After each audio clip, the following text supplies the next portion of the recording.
India's poverty was not an accident of history. It was not the result of laziness, backwardness, or lack of innovation. India became poor because it was subjected to nearly 2 centuries of systematic financial extraction. A carefully designed machine that drained wealth, redirected resources, and dismantled prosperity. This is not a story of dramatic plunder. This is a story of taxes, trade manipulation, currency control, debt traps, and capital flight. The British Empire didn't just steal from India, it rewired India's entire economic system to function as a wealth pump, with one end in Indian villages and the other in British banks. To understand the scale of what was lost, we must first understand what India was. In 1700, before British domination took hold, India was an economic giant. It produced approximately 23 to 25% of the world's total economic output, which was more than all of Europe combined. This wasn't just agricultural production. India was a sophisticated manufacturing economy. Indian textiles like cotton, silk, and muslin dominated global markets. European aristocrats competed for Indian fabrics. The finest muslin from Dhaka was so delicate that it could pass through a wedding ring. Indian dyes were unmatched in brilliance and durability. Indian steel, produced using crucible techniques, centuries ahead of Europe, was exported to Persia and Ottoman Empire. Damascus swords were often made from Indian steel. Indian shipbuilders constructed vessels for European trading companies because their ships were superior, faster, more durable, and better suited to monsoon conditions. India had thriving banking systems, sophisticated credit networks, and urban markets that rivaled anything in Europe. And here was Europe's problem. India didn't need European goods.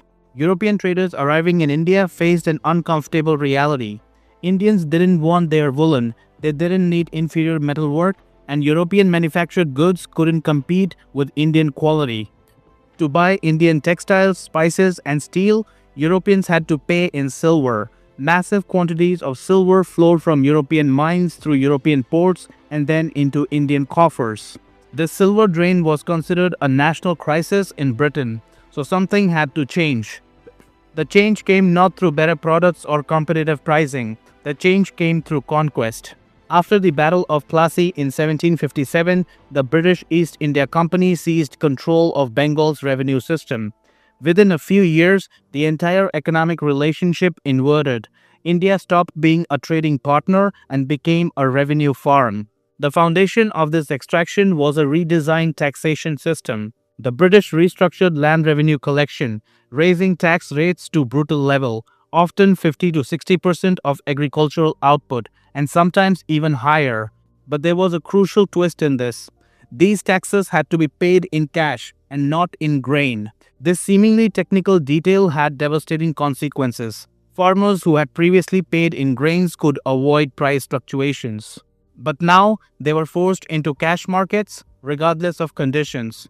During harvest gluts, when prices crashed, they still had to sell to raise tax money at rock bottom prices. During droughts, when prices increased, they still owed the same tax in cash, forcing them into debt. Debt became a weapon of extraction. Farmers borrowed from moneylenders at high rates, and when they failed to repay, their land was seized. Within decades, millions of independent farmers became tenants or laborers on land their families had owned for generations. And taxes were collected even during famines. Under previous rulers like Mughals, Marathas, or regional kingdoms, tax remission during disasters was standard practice. But under the British, revenue targets were sacrosanct. During the catastrophic famine of the 1770s, 1780s, 1860s, and 1870s, tax collection continued. Revenue stability for the empire mattered more than survival for Indians. But taxation was just the mechanism. The crucial question is, where did this enormous revenue flow? Because it didn't stay in India. Every year, massive sums were transferred from India to Britain through what economists call unrequited exports, the exports for which India received nothing in return. This was formalized as the home charges.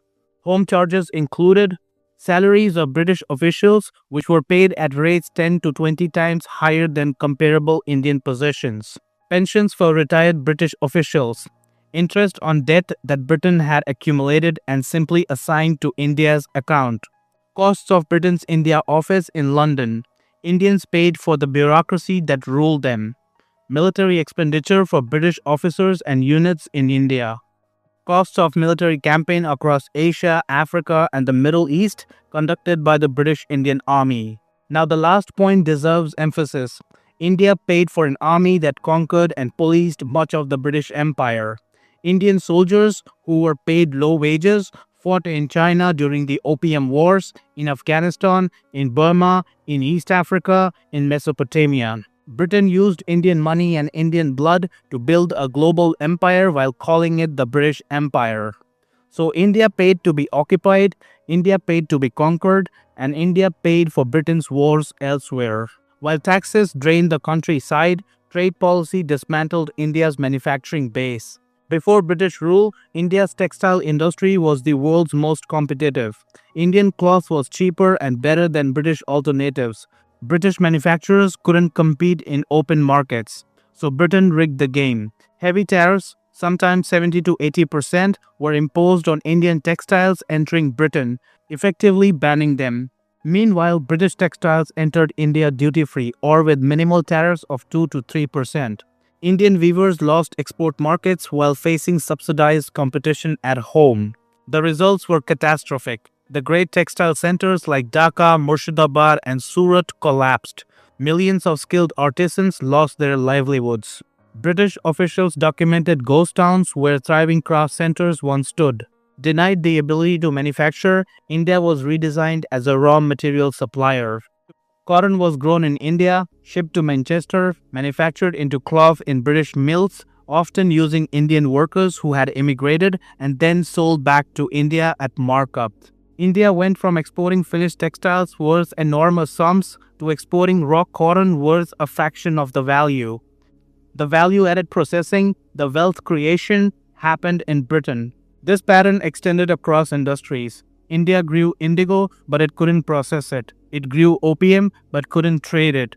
It grew tea, but British companies owned the plantation and controlled the profits. It produced jute, but Scottish mill wove it into cloth. Here's where it gets even more insidious. India ran a consistent trade surplus throughout British rule.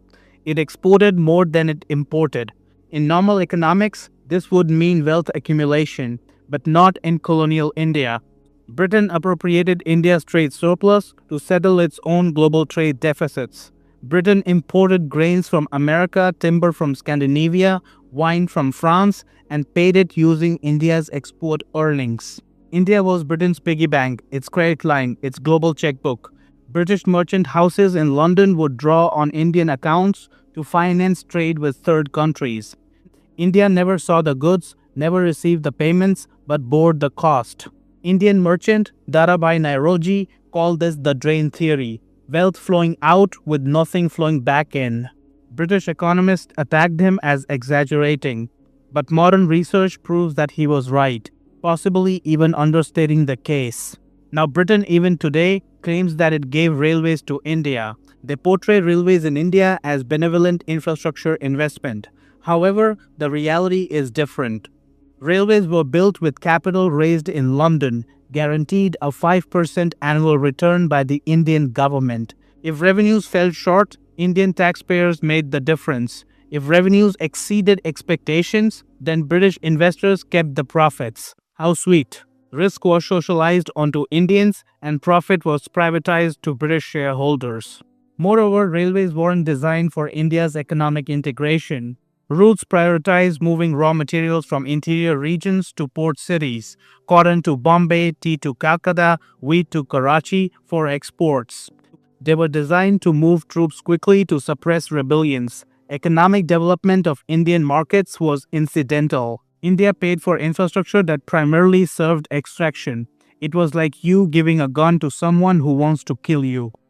The same pattern applied to telegraphs, irrigation projects, even the Suez Canal. India contributed £4 million to Suez construction for a canal that India didn't own and that primarily benefited British interests. Britain controlled India's monetary policy completely. The rupee was managed not for Indian economic stability, but for British convenience. When Britain went off the gold standard, India was kept on it in order to maintain the value of British investments. When Britain needed inflation, India got deflation. Exchange rates were set to favor British importers and exporters at the expense of the Indian purchasing power.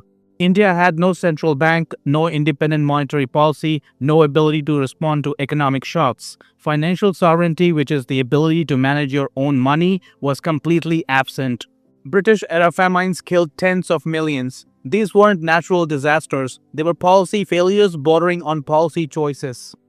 During the Bengal famine of 1770, one-third of Bengal's population died while the East India Company increased the tax rates. During the famines of the 1870s and 1890s, grain was exported from starving regions because merchants honored contracts and officials refused to interfere with markets. During the Bengal famine of 1943, grain was available, but prices soared beyond reach of the poor. 3 million died while grain exports continued. The great Winston Churchill, informed of the famine, reportedly asked why Gandhi hadn't died if the famine was so bad, and blamed Indians for breeding like rabbits. Relief was minimal because it would require spending money needed for war efforts, for British priorities. The ideology of physical restraint trumped humanitarian obligation. The disgusting part was that taxes were still collected from famine-struck regions. Both world wars revealed the arrangement starkly. India contributed 1.5 million soldiers to World War I. India paid £100 million directly to Britain's war chest, equivalent to hundreds of billions of dollars today. Indian soldiers fought in Europe, Africa, and the Middle East. 74,000 died. India received no reparations, no benefits, no compensation. Instead, India's wartime debt increased. World War II was similar but larger. 2.5 million Indian soldiers fought. India was forced to pay for the entire war efforts in Asia. Equipment, salaries, logistics, everything was paid by India.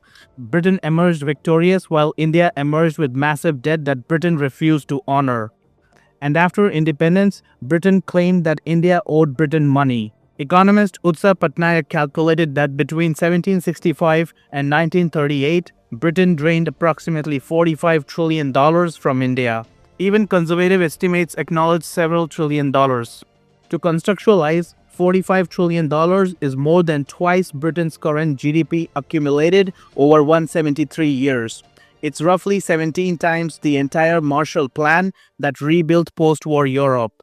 In 1700, India was 23% of global GDP. By 1947, it was 3%.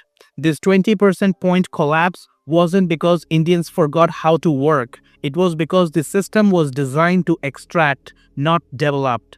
This wasn't corruption, it wasn't individual greed. It was policy, it was structure, it was law. The British Empire didn't steal gold from temples to build Britain, though they did that too. They rewired the entire economic systems, taxation, trade, currency, debt, investment flows, to function as extraction mechanism. This is why Indians say that they were looted, not emotionally but financially, systematically, and legally. For nearly 2 centuries, India generated wealth and Britain decided where it went. That's not empire, that's economic engineering, a machine designed to turn prosperity into poverty, wealth into debt, and a rich country into a poor one. The poverty of India at independence wasn't the starting point. It was the end product of policy. Britain did not develop India. Britain drained India to develop itself. It was indeed an empire of evil. If you found this insightful, then don't forget to like, share, and subscribe. I'll see you in the next one. Peace out.